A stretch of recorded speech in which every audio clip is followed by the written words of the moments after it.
G'day, this is James from BnbUni, formerly Profit with BnB. Quick video on how will Melbourne be affected by any potential changes in regulations. So whether that's going to be a 180 night cap on how many nights you can rent out your property throughout the year, or if it's like an extra tax or who knows what it is.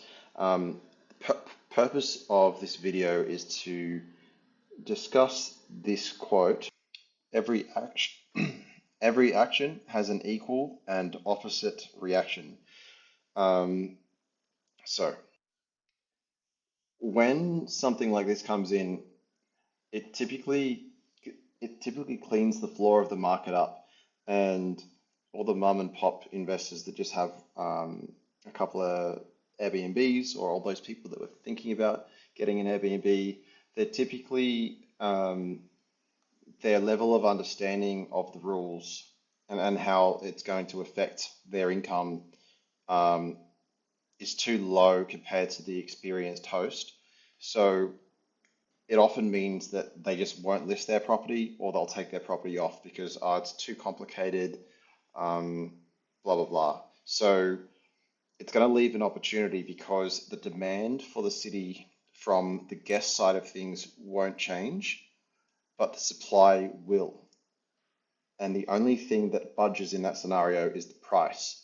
So the people that hang around will invariably um, receive the same number of bookings, uh, or less bookings, but at higher prices.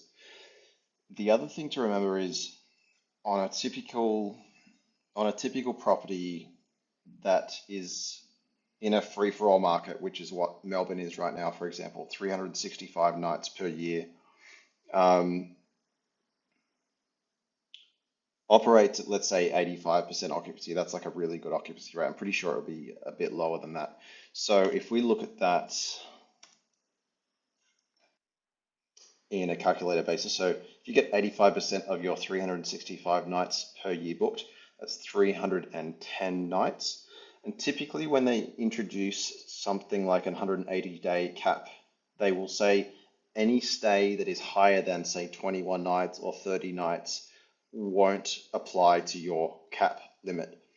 So in a typical free-for-all market, this is how much, well, I don't know if that says, but it's 310.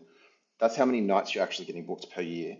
And then around a quarter of those are actually going to be long stays anyway, naturally, because you've got a higher discount for longer stays. So if a quarter of that number were long stays of um, 21 nights or 30 nights, that's around 77 nights. That leaves you with 232 nights left. So the only thing that's really changing is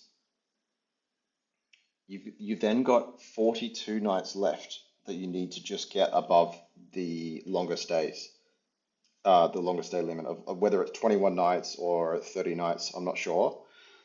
You've got around 40 days left that you just need to get booked at that. So you just get more aggressive with your discounts for these longer stays. And on the flip side, let's assume you don't even change, and you don't even try to get those longer stays because you can't be bothered or whatever. 42 stays divided by, as a component of the 222 nights that I originally referred to, is only a 19% increase in your nightly rates. So you could just leave your place empty for those extra 40 nights. Don't change your strategy at all, and just increase your prices by 19%. And you're still going to make the same revenue as you were in a free-for-all year where you're able to host for 365 nights. So everything that I said there is fairly conservative, modest numbers. That's not really like a stretch. Um, so, and they're mostly based on what happened for me in Sydney. So in 2019,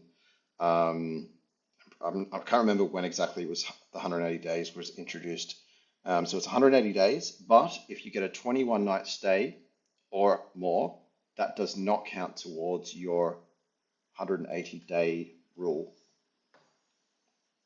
So I actually noticed an increase in revenue from 2019, a year not affected by COVID, to say um, the last 12 months, like late 2022 to late 2023. I actually noticed about a 20% increase in my revenue. Let's say that that is because of post-COVID demand, pent-up demand. So let's say that that didn't even happen, then I still would have earned the same amount as 2019, even though the 180 night rule has been introduced. So when March comes around and whatever they're going to introduce, if that is when they're going to do it, or maybe they're not going to do it at all, I don't know. My point is, don't get scared by regulation. Just find a way to work within it and benefit from it. So you'll find that a lot of people, when that kicks in, are going to start putting their place, probably furnished, on the long-term rental market. And that leaves you the opportunity to pick these places up on all different types of deals: rental arbitrage, rent to sublet with permission, guarantee deals. Say, hey, I notice you're trying to rent it out for $600 a week. I'll give you $650 and I'll keep the change. Um, I'm going to put it on Airbnb, etc. I've got a good strategy that I think I can make money. But regardless, even if I don't make money, I'm still going to pay you $650 a week. If it doesn't work out, I'll give you 45 days notice and I'll find you a tenant. So it's a win-win situation for them. They can't lose. If that's not good enough for them or whatever, you can even put money on the table up front, etc. And let them keep a bond, or who knows. You can sort problems with money. The other thing is, hey, what are you doing? Like, do you just restate everything I just said, or send them this video and say, actually, no, you probably want to say, I've got a strategy, etc. Don't send them this video, because otherwise you don't get the authority. Send them this, learn what I said in this video, restate it to them, demonstrate authority, and then sign them up on like a 25% management deal, or a combination of a guarantee deal and a management deal. Typically, when you add a guarantee, you can charge a better percentage, because it's more risk for you, so therefore you should get more of the upside.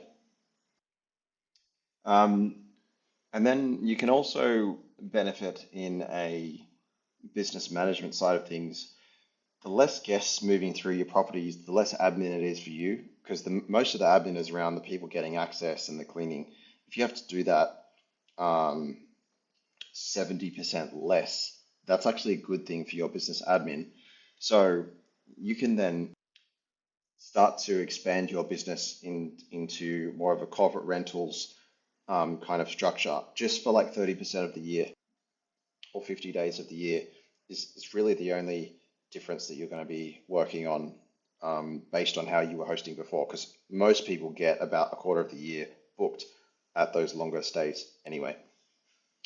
If you haven't started in Airbnb, and you want some help on getting like a roadmap and powering through the blocks that you will inevitably hit along the way, and scaling up literally 10 times faster than you will by trying to figure it out yourself, click the link below. I've got a bit of a training video, and you can book a call with us and see if we suit you. Or if you are an existing Airbnb host that maybe has a couple of properties and you want to like double or triple or quadruple the size of your business, with the main aim of working less and building systems where you don't have to trade all your time, message all the guests, coordinate all the cleaners, physically visit properties and say, hey, you left hairs in the shower again, I told you not to, all this bullshit. Click the link below, and you can go straight to booking a call if you want to talk about a bit more of a custom plan. So basically, everyone everyone that signs up with BnbUni gets to talk to me every week and get personal advice after they've watched the video content. The video content is from the very beginner all the way up to advanced. So a lot of people do have questions along the way. Not too many questions because I answer most of it ahead of time within the actual video.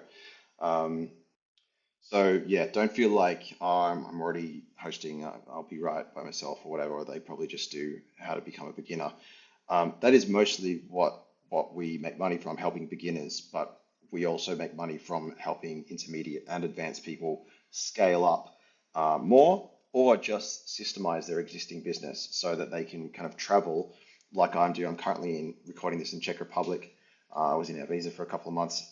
It's late September that I'm filming this right now, 2023. I've been away since April 19th this year, and I've got about 23 properties that run mostly on autopilot leveraging SOPs, statement of processes like Google Docs, where I've systemized everything, and virtual assistants. It goes back to like how to select the right virtual assistant, um, how to train them, how to set up SOPs, um, and then the actual things that everyone should be doing for it to all fall into place. So it might sound easy, but it's been probably about 5.5 years of actually trying to scale since I started 7 years ago, trying to scale and automate.